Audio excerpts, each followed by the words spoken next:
আসসালামু আলাইকুম বন্ধুরা, কেমন আছেন সবাই? আশা করি আপনারা সবাই ভালো আছেন।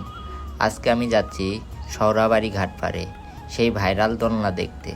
মোটরসাইকেলে চড়ে রাস্তার সৌন্দর্য সব কিছু উপভোগ করতে করতে চললাম। এই রাস্তাটা খুবই সুন্দর, গ্রামের বাতাসে অন্যরকম প্রশান্তি আছে। শহরের ভিড় থেকে পালিয়ে এরকম পরিবেশে সত্যি দারুণ লাগে। রাস্তার ধারে ছোট দোকানগুলোতে গ্রামের মানুষ আড্ডা দিচ্ছে। এই পরিবেশ শহরে পাওয়া যায় না। এই হাওয়ার টানে বাইক চালাতে চালাতে মনে হয় আরও দূরে চলে যায়। গ্রামের এই সরল দৃশ্যগুলোই আমাদের দেশের আসল সৌন্দর্য। শহরের কোলাহল থেকে বের হয়ে এই শান্ত পরিবেশ সত্যি মন ভালো করে দেয়। এই রাস্তায় বাইক চালানো আলাদা মজা আছে। দুই পাশে ধান ক্ষেত, বাতাসের দুলছে শীষ, মনে হচ্ছে যেন সবুজে সমুদ্রে হারিয়ে যাচ্ছি। এই রাস্তায় যতই এগোচ্ছি ততই সুন্দর লাগছে। সৌরাবাড়ি ঘাটের পথটা একেবারে ভ্রমণ করার মতো। অবশেষে চলে এলাম সৌরাবাড়ি ঘাট পাড়ে। এটাই সেই ভাইরাল দোলনা।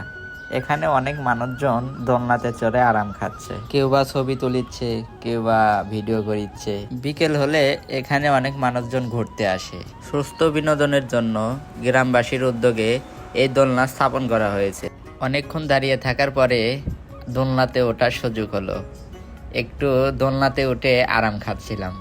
দেখেন ভাই, ঘাটে আসতে না আসতে আমার কয়েকজন ফলোয়ার আমাকে চিনে ফেললো। এখন ছবি তোলার পালা। ভাই, সত্যি কথা বলতে ফলোয়ারের সাথে দেখা হলে ভ্রমণটা আরও বিশেষ হয়ে যায়। আপনাদের ভালোবাসাই তো আমার আসল অনুপ্রেরণা। ধন্যবাদ সবাইকে এতটা ভালোবাসা দেওয়ার জন্য। আপনাদের কারণেই আমি ভিডিওগুলো বানাই। তো বন্ধুরা, এটাই ছিল সৌরাবাড়ি ঘাটপাড়ের ভিডিও। আপনারা চাইলে বিকেলবেলা এখানে ঘুরতে আসতে পারেন। আশা করি ভিডিওটি আপনাদের ভালো লেগেছে। ভালো লাগলে লাইক, কমেন্ট, শেয়ার করবেন।